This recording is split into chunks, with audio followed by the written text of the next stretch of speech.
Hey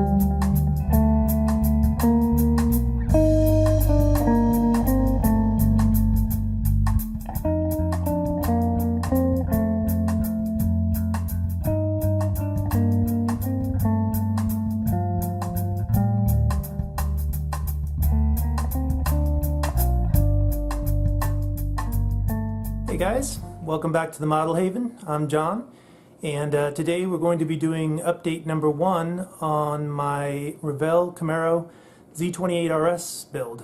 But before we get into that, I have received some more shop cards, so I just wanted to go over those real quick. I got one from Jeff over at Jeff's Model Garage. Very cool card. Thanks, Jeff. I got one from Big Eddie at Ground Zero Customs. Thanks, Eddie. And lastly, I got one from Brian over at BG's Model Workshop. So thanks a lot, Brian. I don't have any cards yet of my own, but I am hoping to put some together. It may be a couple months before I do, but I will send them out to everybody I've received them from once I have some, and I'll talk about that when they're available. But for now, let's just take a look. I haven't made tons of progress on the Camaro build, but I do think I have enough to go over today. Mostly I've still just been doing a lot of practice painting with spray cans, painting Coke bottles and spoons and kind of getting back into the hang of that. But let's go to the bench and we'll take a look. Okay, so here we have our little 302 for our 69 Camaro Z28 RS. So actually I'm pretty happy with how it came out. There are lots of little flaws. It's far from perfect, but it's sort of reached the point where I think it looks good enough that nothing about it really bugs me. So I want to move on to other parts of the car, start putting together the suspension and the interior. I don't want to linger on the engine forever.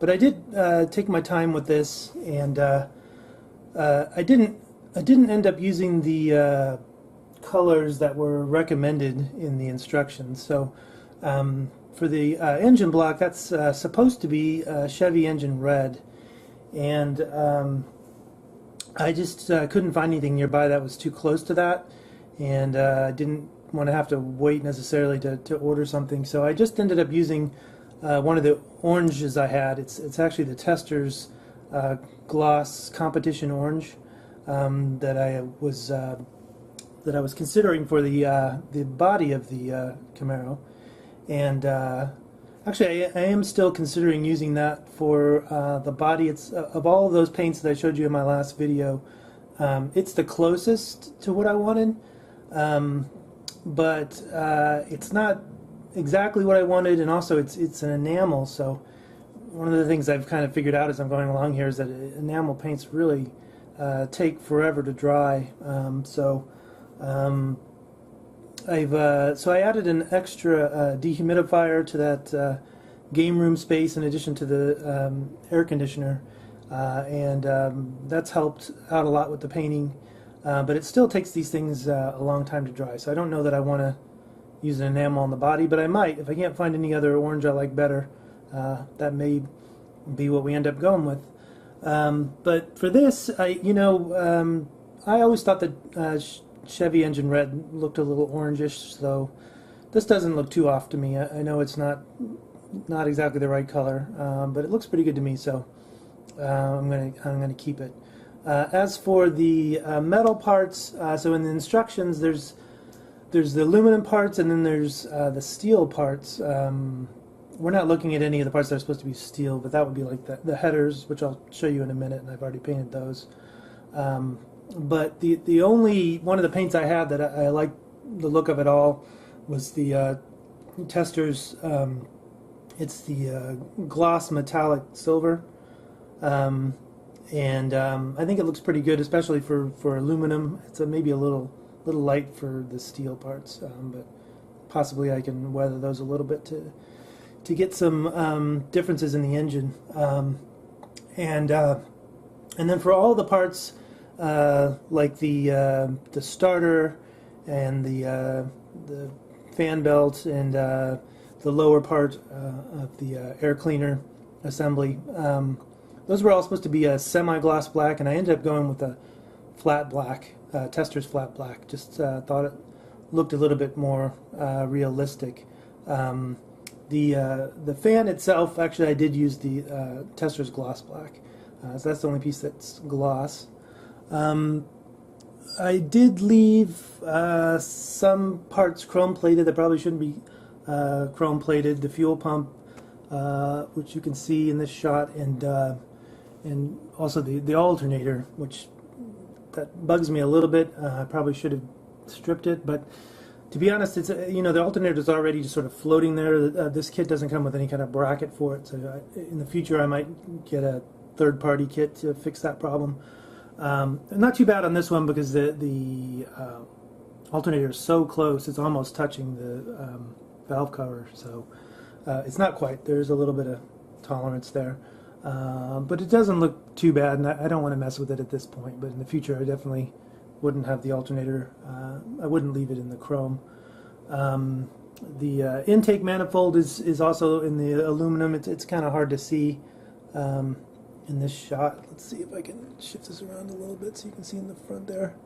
And then also the carburetors I left chrome plated.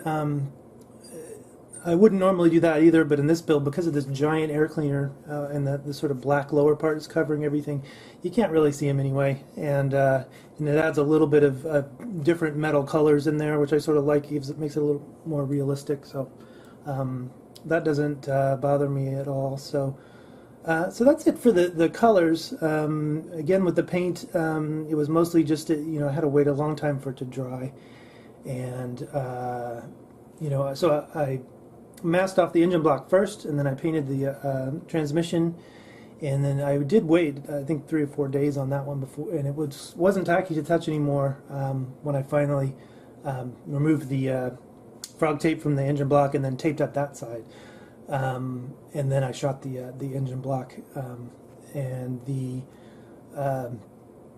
unfortunately when I took the frog tape off, it did take a little bit of the silver paint off, and I did have to touch that up with a brush, but it doesn't look too bad.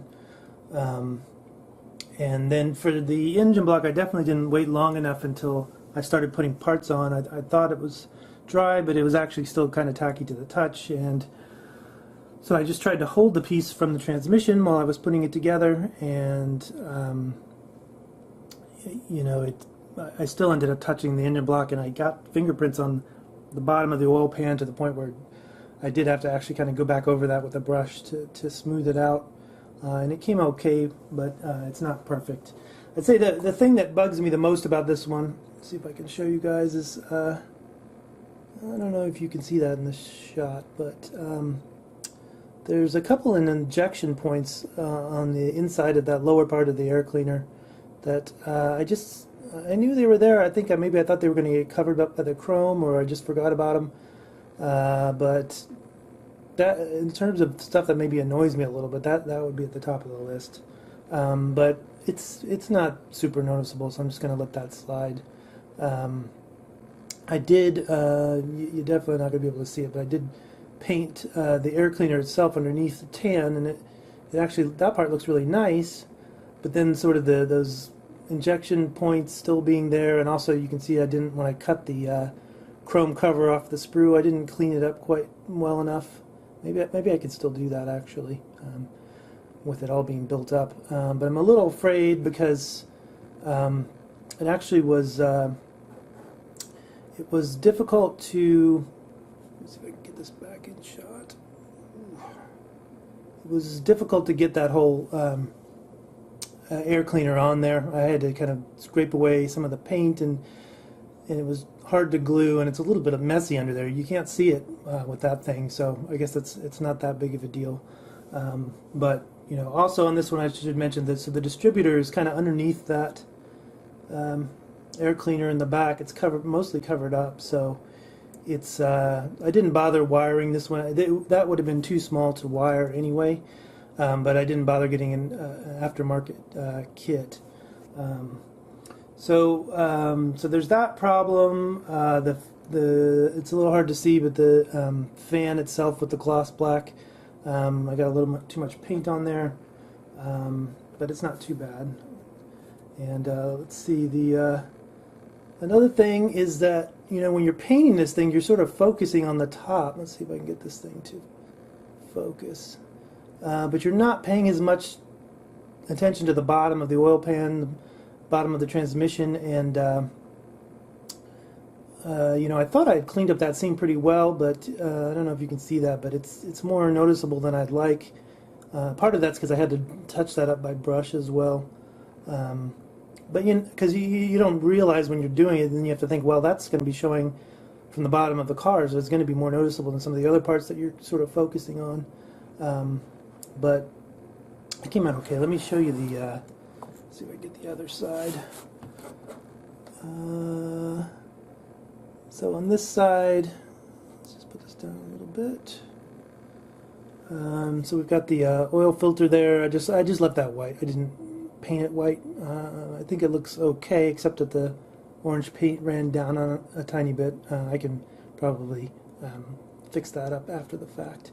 But I do like this engine. It's got some nice detail on this side of the transmission as well. I think it looks pretty cool. So I haven't glued on the headers yet. I have sprayed the headers. Let's see, show you those.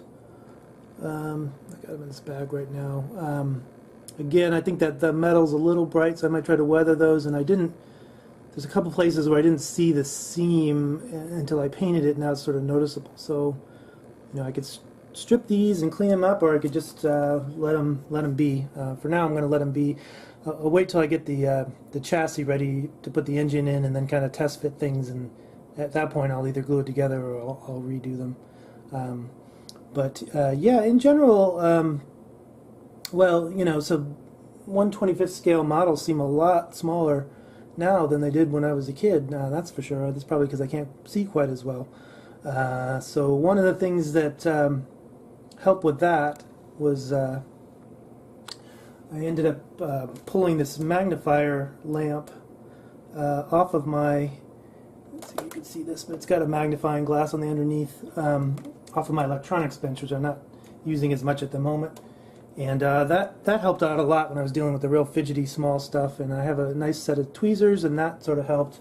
When I was taking all the engine parts off of the sprues, I organized them all into these little sandwich bags and then labeled them by the color and the color code. That way I was able to kind of keep track of them and not lose them, because these parts are really small and it's easy for them to skip off, and then they're done. Yeah, guys, I think that's it for now. I've got a surgery coming up tomorrow, so I'm going to be out of commission for a little while here. It's probably going to be about a month or so before my my next post. If it's much longer than that, then I may do an interim video where I show you guys the rest of my stash. But I hope not. I do want to just kind of continue with these builds. I don't want this thing to get drawn out forever. It is my first build, though, and I'm sort of learning things as I go. So definitely, you know, in the past when I was younger, I used this kind of glue and toothpicks, and that was pretty difficult. Nowadays, you can use this thin Tamiya glue, and it just brushes on. It's really thin, and it works. What makes your life a lot easier. So that part actually went a lot better than I was younger. And again, this is the first time I sprayed an engine, and it's not perfect, but it looks pretty cool. I'm happy with it for now. All right, guys. So I will. It's going to be a little while, but I will definitely see you guys in the next video. All right. Take care. Thanks. Bye bye.